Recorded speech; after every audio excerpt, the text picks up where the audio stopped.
Your Press TV headlines: Israel's cabinet ministers and Knesset members are banned from entering the al-Aqsa Mosque compound amid deadly tensions over the issue in the occupied Palestinian territories. Yemen's Ansarullah movement and their allies from the party of former President Ali Abdullah Saleh say they've accepted a UN plan to end fighting in the country. And Iran marks National Children's Day with various ceremonies held nationwide. We have a report. These headlines and much more right here on Press TV.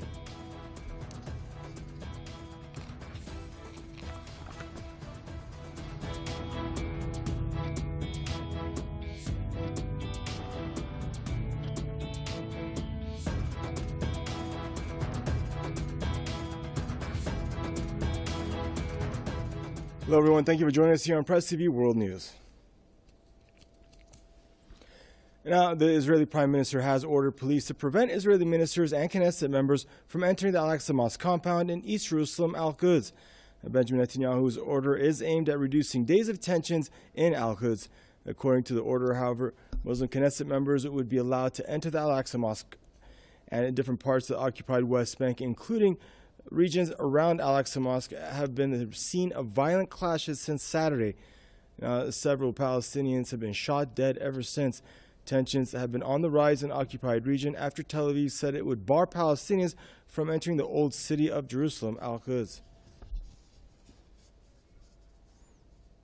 Now we have breaking news coming in. There have been Saudi airstrikes reported on a home in Asad al-Razi, killing 3 Yemenis, including 2 children. And now there have been a disproportionate number of civilians killed in the Saudi bombardments that have started in late March and concluded till this very day, killing civilians almost on a daily basis in Yemen. As soon as we get more on the story, we'll get you updated accordingly. And now, undercover Israeli forces, disguised as stone throwers, opened fire on a group of Palestinian protesters near Ramallah in the occupied West Bank.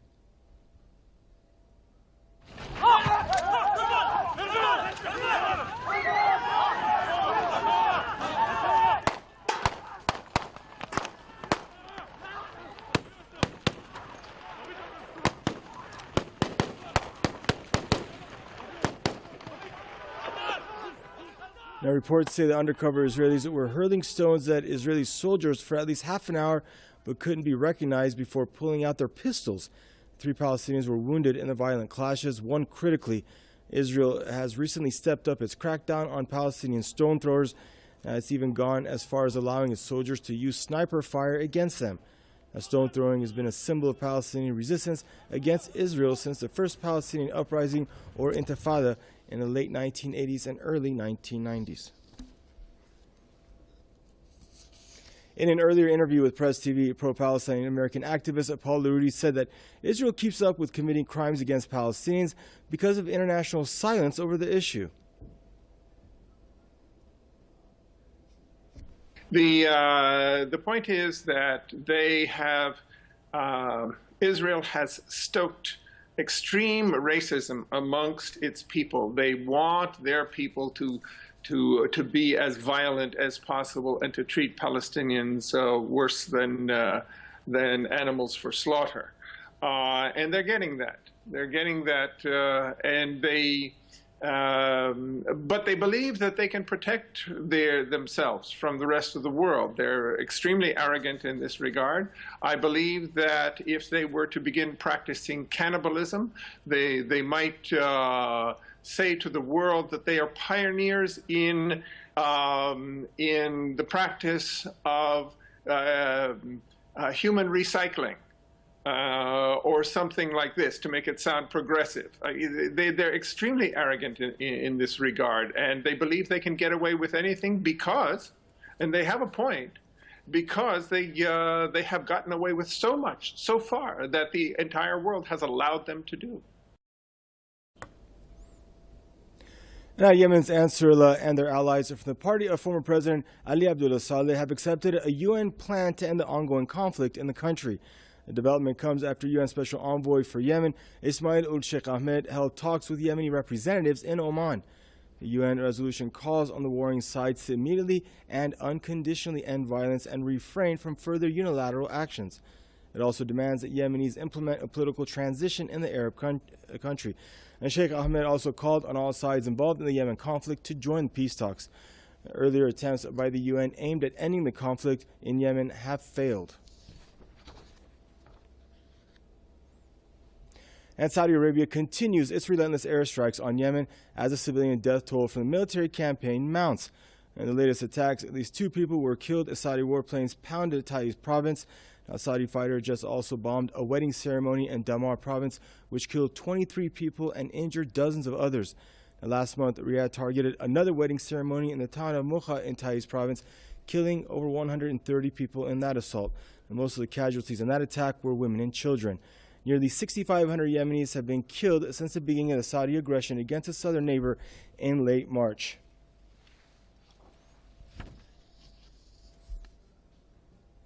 Now we're joined out of Sana'a by Mr. Hussein al-Bukhaiti, activist and political commentator. Now, Mr. al-Bukhaiti, Yemen's Ansarullah and their allies from the party of former President Ali Abdullah Saleh have accepted a UN plan to end the ongoing conflict in the country. And it's not the first time that they have tried to end this through diplomatic means. Where are the Saudis in these peace talks? Actually, a month ago or 3 weeks ago, Ansarullah, the Houthis, and the GBC, which the party of former President Ali Abdullah Saleh, and other parties from Yemen, has accepted the Muscat 7, we call it the 7-point plan, which they have now. It's the same thing, but the only difference that they have sent, Ansarullah and the GBC have sent a letter to the UN convoy and as well to UN in New York, saying this in writing, saying that we accept the Muscat 7-point plan, which the most important of it is the implementation of 2216 with objection of the sanction against any Yemeni, a total ceasefire in Yemen, a withdrawal from all city, and this withdrawal will include all groups, parties or militia, as the same like Islahi militia and Ansarullah fighters and any other groups, and as well to hand all heavy weapons. But this will happen according to a plan and a mechanism to fill the gap of the security gap that will result in this withdrawal. And most of the point in Muscat 7-point plan were agreed at the national dialogue and as well as the peace and partnership agreement. But still, like 3 weeks ago, when Ansarullah has accepted this 7-point plan, the Saudi and the former President Hadi has refused this point. And the only difference now that Ansarullah has sent their acceptance in a letter to the UN and to the Security Council in New York. And I'm not sure will the Saudi and their allies there accept this point, and this will show that if they really want peace, we will know in these coming days. And what do you feel, I mean, what's it going to take to bring the Saudis to the table, to get Saudi Arabia to go for peace and end these airstrikes on Yemen? Actually, we're not really sure what the Saudi really want from Yemen, because what we see, they just want a total destruction of Yemen and Yemen infrastructure, and they want a total submission from Yemeni toward the Saudi, because they want to keep their influence in Yemen, and they want to keep interfering in Yemeni business. So this acceptance and agreement from the side of Ansarullah and the GBC, this will show the real person who wanted peace. And for me, I doubt really that the Saudi will accept this, because they just want to keep destroying Yemen, and they don't accept anything called Ansarullah to stay in Yemen or to have any kind of support or power in Yemen. Thank you, Mr. al-Bukhaiti, Hussein al-Bukhaiti, joining us, activist and political commentator out of Sana'a. Now, Iran is marking National Children's Day. The country holds several nationwide ceremonies to celebrate this occasion. Our correspondent Yusuf Jalali has attended a festival in the capital, Tehran, and filed this report for us. Kids get on the train of childhood on a day dedicated to introduction and protection of children's rights. Iran celebrates the National Children's Day by holding many special events. In the capital, Tehran, the train of childhood gives these children a 35-kilometer ride west of Tehran. Now these children want to make a wish. I wish that all children everywhere could study in schools.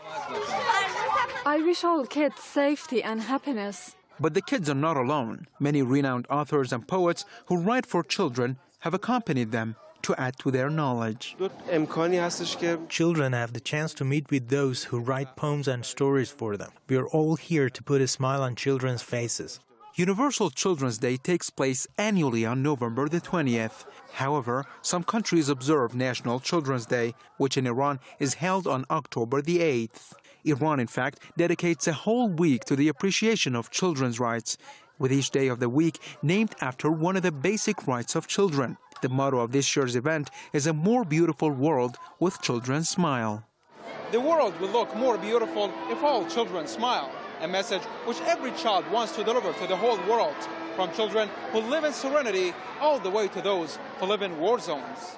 Every year, millions of children around the world fall victim to several forms of violence. Some of them see nothing but bloodshed and hear nothing but the rumbling sound of bombardment, or those whose playground is confined by barbed wires, a painful reality which has deprived many children of their basic rights and the benefits of development. It would be an impossible dream if I wish a day when children will experience their full rights. It's also impossible to wish that there won't be any cruelty against children in the world. But children smile in every condition. They just need our kind look and care. Joy and happiness fills the air as children sing along their favorite songs in the train. But the attending authors look beyond the happiness of these children. They say Children's Day should serve as a reminder that many children still do not enjoy their full rights on par with their peers. Yusuf Jalali, Press TV, Tehran.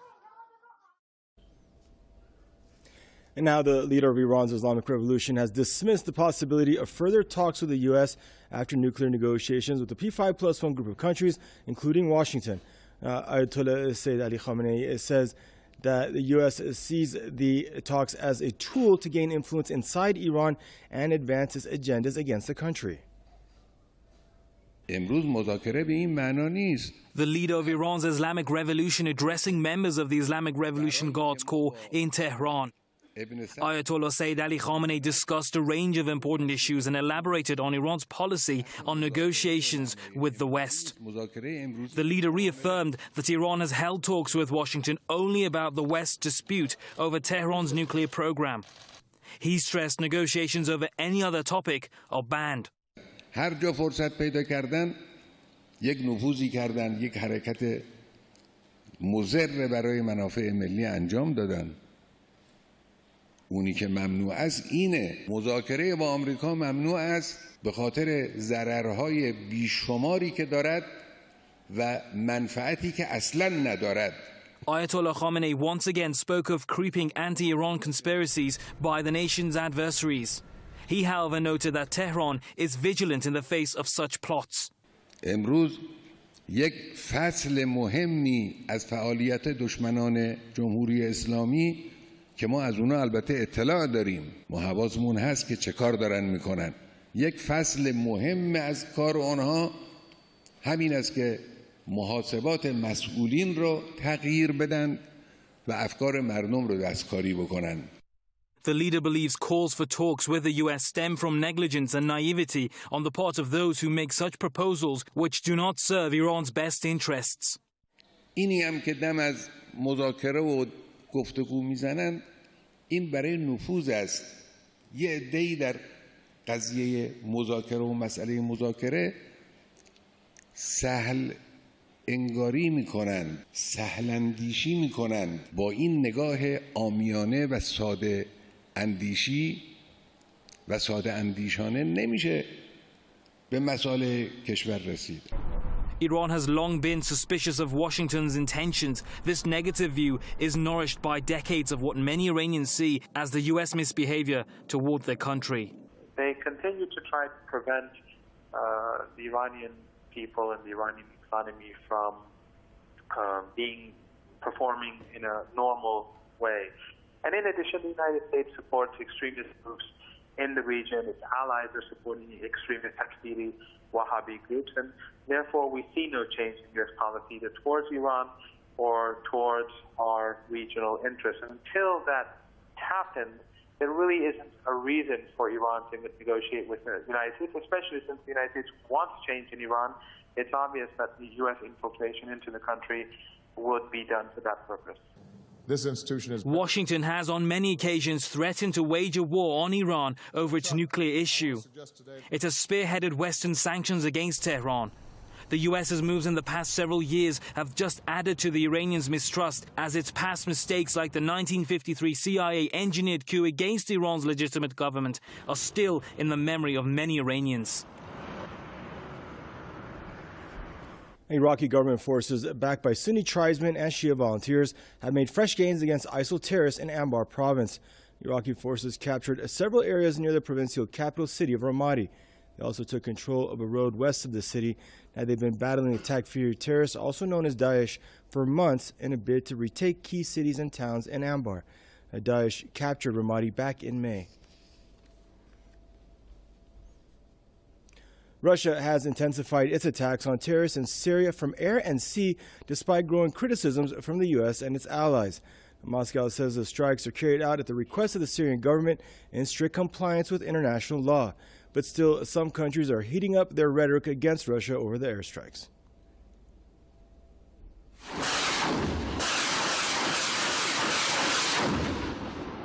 The Syrian army has launched a major ground offensive against foreign-backed militants in central Syria. The operations are concentrated in the neighboring provinces of Idlib and Hama. This is the first ground attack by Syrian troops since Russia began airstrikes against terrorists inside Syria on the 30th of September.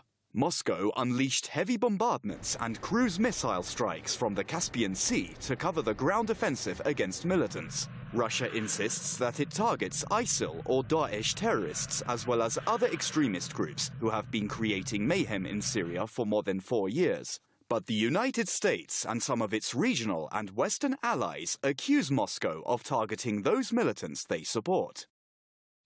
Greater than 90% of the strikes that we've seen them take to date have not been against ISIL or al-Qaeda-affiliated terrorists. They have been largely against opposition groups. These airstrikes are not targeting only ISIL positions. 55 airstrikes out of 57 in total targeted the moderate opposition. The US and its allies have been pounding ISIL positions in Syria for over a year. But their coalition has long been criticized for failing to curb the spread of terrorism. Some analysts believe Russian attacks against terrorists in Syria are more effective than the year-long US-led operations. Russia in a week probably did more than America and its allies did in a year. And what I find especially absurd is that when Russia is actually delivering on its promises, hitting ISIL targets, and actually helping to destroy their forces, the West is complaining and accusing Russia of killing civilians, of going after so-called moderate terrorists. Russia is actually delivering on its promises when America and its allies failed completely. Russia's airstrikes in Syria remain the topic of intense debate in the media and political circles. The campaign was welcomed by several regional countries, including Iran and Iraq.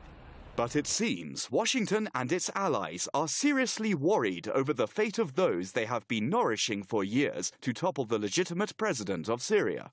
Late last year, the US Congress approved a $500 million program to train and equip more than 5,000 militants to fight in Syria. Many of them, however, later joined terrorist groups like the al-Qaeda-affiliated Nusra Front. While US President Barack Obama says Washington does not intend to engage in a proxy war with Russia over Syria, it's evident that the two world powers are clearly at odds over how to handle the situation. Russia says all militant groups are a legitimate target for its forces. However, the US and its allies insist on supporting their favorite groups, continuing to fan the flames of militancy that has brought nothing but death and destruction to Syria since 2011. NATO's defense ministers are set to hold a meeting in Brussels amid Russia's increasing involvement in Syria's conflict. The meeting was scheduled after Turkey complained about Russia violating its airspace. Russia's warplanes entered Turkey's airspace over the weekend. Ankara summoned Russia's envoy 3 times over the matter. Russia has admitted that its warplanes briefly entered Turkey's airspace because of bad weather. And NATO defense ministers are also set to discuss ongoing crisis in eastern Ukraine and Russia's involvement in that conflict. The European Union has urged Turkey to achieve urgent reconciliation with the Kurds in the wake of renewed clashes between the two sides. Luxembourg's Labour Minister Nicolas Schmit called on Ankara to increase stability in the country by restarting the settlement process with the Kurds. Schmit warned that lack of peace process could lead to increasing instability. He made the remarks on behalf of EU Foreign Policy Chief Federica Mogherini during a European Parliament session. Turkey has been attacking positions of the Kurdistan Workers' Party from air and ground since July after PKK claimed responsibility for a deadly attack against Turkish police. Recent escalations shattered a 2013 peace deal between the Turkish government and the Kurds. British Prime Minister David Cameron has delivered a blistering attack on Labour leader Jeremy Corbyn in his keynote address at the Conservative Party conference in Manchester. Cameron accused the new Labour chief of Britain-hating ideology and being a terrorist sympathizer in a move critics are calling undignified and personal. Amina Taylor gauges reaction to the PM's tough talk and follows this report for us from London. Spend 2% of our GDP. It was the Conservatives' first conference in sole charge of the country in over 20 years, and David Cameron publicly basked in the party's triumph for all to see. His message on aspiration and tackling the scourge of poverty was drowned out by an astonishing attack on his Commons rival, Jeremy Corbyn. And on the subject of protecting our country from terrorism, let me just say this. Thousands of words have been written about the new Labour leader, but you only really need to know one thing. He thinks the death of Osama bin Laden was a tragedy. My friends, we cannot let that man inflict his security-threatening, terrorist-sympathising, Britain-hating ideology on this country we love. I thought the Prime Minister went completely over the top. I don't think that will resonate with the Jeremy Corbyn that people have seen on the stump, seen on their TV stations. And I think at the very first opportunity the Prime Minister had to set a new tone for British politics, he simply descended into the barrel, scraping the bottom with these kind of very personal insults. The Conservatives are keen to shed their image as the nasty party with a raft of new initiatives, but this is yet to filter down to certain communities. It's unlikely that the Conservative message would be aimed at a multicultural area like this, Brixton in South London, where the Labour Party normally emerges victorious. But the anti-immigrant, every man for himself rhetoric clearly has an audience. And it's one, it seems, that David Cameron is keen on exploiting. The Tories insist they are the party for all. But for some critics, the Prime Minister's speech has thrown doubt on this claim. It's bad for democracy, it's bad for minority communities, bad for Muslims, bad for black people, bad for working class people all over the country. With another 4 years of ruling Britain, David Cameron will not be paying too much attention to his detractors just yet. Amina Taylor, Press TV, London. And now we have breaking news coming in before we leave you that Israeli settlers backed by army troops have stormed the al-Aqsa Mosque compound once again. It's almost a handful of times now in the last couple of weeks that Israeli soldiers and settlers have been attacking the compound, injuring scores of Palestinians. As soon as we get more on this story, we'll get you updated accordingly. And that's a wrap for this bulletin, everyone. Do stay tuned. You have Arash Light News up next. Bye-bye.